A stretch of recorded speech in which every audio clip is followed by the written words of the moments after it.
नमस्कार आदाबर्ज, मैं हूं दानिश रिजवी और आप देख रहे हैं इंडिया न्यूज उत्तर प्रदेश उत्तराखंड। तमाम कयासों के बीच बीजेपी ने एक बार फिर से चौंकाया अपने उपराष्ट्रपति उम्मीदवार को लेकर।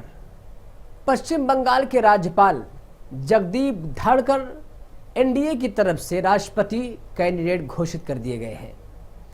दिल्ली में भाजपा संसदीय बोर्ड की मीटिंग में यह फैसला हुआ।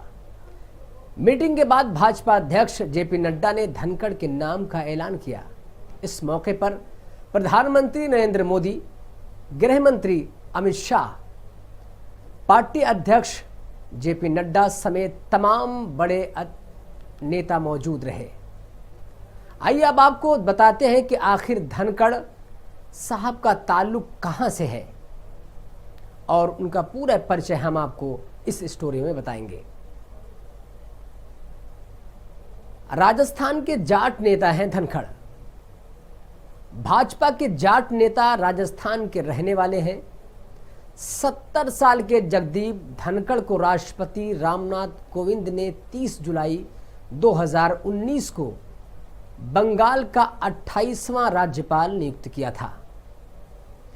वे 1989 से 1991 तक राजस्थान के झुंझुनू से लोकसभा सांसद रहे। 1989 से 1991 तक वीपी सिंह और चंद्रशेखर की सरकार में केंद्रीय मंत्री भी रहे। बंगाल का राज्यपाल रहते हुए जगदीप धनखड़ और ममता बनर्जी के बीच कई बार तल्खियां सामने आ चुकी हैं। बंगाल चुनाव के बाद राज्य में हुए राजनीतिक हिंसा के लिए सीधे तौर पर धनखड़ ने ममता सरकार को जिम्मेदार ठहरा दिया था। 21 जून 2021 को उत्तर बंगाल दौरे के दौरान उन्होंने कहा था कि लोग मारे जा रहे हैं, मैं चुप रहने वाला गवर्नर नहीं हूं। धनखड़ और टीएमसी के बीच जारी टकराव इतना बढ़ चुका था कि पिछले साल दिसंबर में टीएमसी के 5 सदस्यों ने राष्ट्रपति रामनाथ कोविंद से मिलकर गवर्नर की धनखड़ की शिकायत की और राज्यपाल को हटाने की सिफारिश भी की थी। टीएमसी ने कहा था कि संविधान की धारा 156 की उपधारा 1 के तहत हमने राज्यपाल को हटाने की अपील की है क्योंकि उन्होंने संविधान का पालन नहीं किया। सुप्रीम कोर्ट का आदेश भी नहीं माना, लेकिन उन्हें नहीं हटाया गया, जिसको लेकर काफी बवाल भी रहा। टीएमसी ने यह भी आरोप लगाया कि 4 रिश्तेदारों को ओएसडी बनाने का इन पर आरोप है। टीएमसी ने जगदीप धनखड़ पर आरोप लगाया था कि राजभवन में उन्होंने 4 रिश्तेदारों को ओएसडी बना दिया है। पूरे राजभवन को बीजेपी ऑफिस में तब्दील कर दिया है। जनता के पैसे से खाना पीना चल रहा है। जैसे जैसे रात होती जाती है वैसे वैसे उनके ट्वीट भी बढ़ते जाते हैं। वे राजभवन में कारोबारियों से मिलते हैं। उन्होंने अपने पद की गरिमा गंवा दी है। ये पूरा राज्य जानता है कि वे बीजेपी के एक एजेंट के तौर पर बंगाल में काम कर रहे थे। ये सारे आरोप टीएमसी अक्सर व बेशतर लगाती रही थी। पीएम की मीटिंग में शामिल न होने पर ममता झूठा कहा था। जगदीप धनखड़ ने बंगाल की मुख्यमंत्री ममता बनर्जी को झूठा कहा था। दरअसल यास तूफान से हुए नुकसान के रिव्यू के लिए प्रधानमंत्री नरेंद्र मोदी ने बंगाल में एक बैठक की थी। इस बैठक में ममता बनर्जी ने वहां पर नहीं पहुंची। धनखड़ ने ट्वीट किया था कि ममता बनर्जी ने 27 मई को रात 11:15 बजे मुझे मैसेज किया था। उन्होंने कहा था कि क्या मैं आपसे अभी बात कर सकती हूं अर्जेंट में। धनखड़ ने कहा था कि ममता ने फोन पर इस बात के संकेत किए कि पीएम की मीटिंग में वो और उनके अधिकारी नहीं जाएंगे। जनता की सेवा के ऊपर उनका अहंकार हावी हो गया।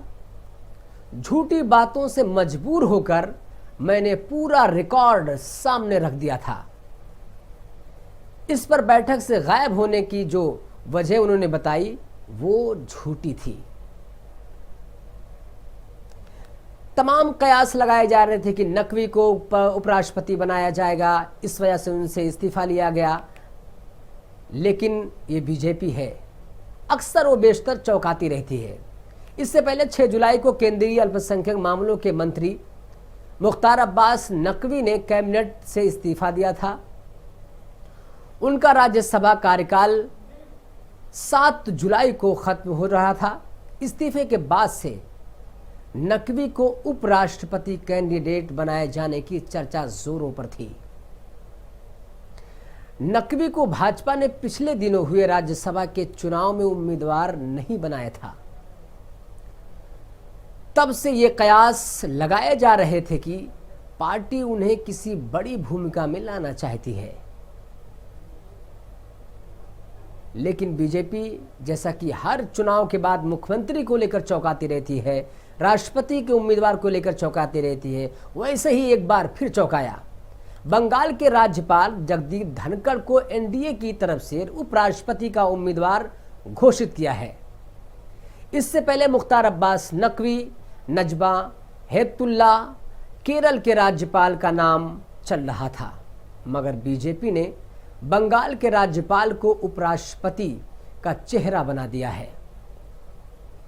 इससे पहले एनडीए ने द्रौपदी मुर्मू को एनडीए की ओर से राष्ट्रपति उम्मीदवार घोषित किया था। तब भी किसी को अंदाजा नहीं था कि बीजेपी एक आदिवासी चेहरे पर दांव लगा सकती है, जो कि दांव लगाकर कई तरह के एक तीर से कई वार किए हैं। अभी खबर यह आ रही कि रविवार को विपक्ष करेगा उपराष्ट्रपति पद के नामों का ऐलान कर सकता है, किसी एक नाम का ऐलान कर सकता है।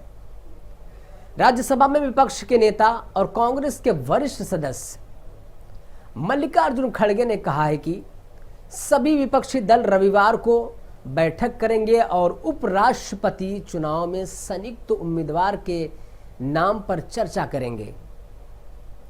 वर्तमान उपराष्ट्रपति एम वेंकैया नायडू का कार्यकाल 10 अगस्त को समाप्त हो रहा है। उपराष्ट्रपति चुनाव की अधिसूचना पहले ही जारी हो चुकी है और नामांकन की अंतिम तारीख 19 जुलाई को है। चुनाव 6 अगस्त को होगा। उपराष्ट्रपति चुनाव का कार्यकाल 19 जुलाई को नामांकन की आखिरी तारीख है। 6 अगस्त को वोटिंग की जाएगी और 11 अगस्त को काउंटिंग मतलब रिजल्ट आएगा।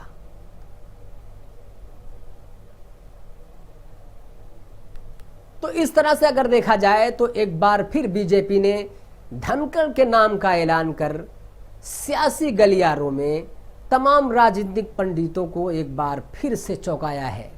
जिस तरह से द्रौपदी मुर्मू के नाम को लेकर चौंकाया था, उसी तरीके से एक बार फिर जगदीप धनखड़ के नाम ऐलान करके बीजेपी ने सबको चौंका दिया है। फिलहाल हमारी इस वीडियो में इतना ही। वीडियो अगर आपको अच्छी लगी हो तो लाइक कीजिए, कमेंट कीजिए और हमारे अगर यूट्यूब चैनल को देख रहे हैं तो सब्सक्राइब भी कीजिए। नमस्कार, आदाब अर्ज़।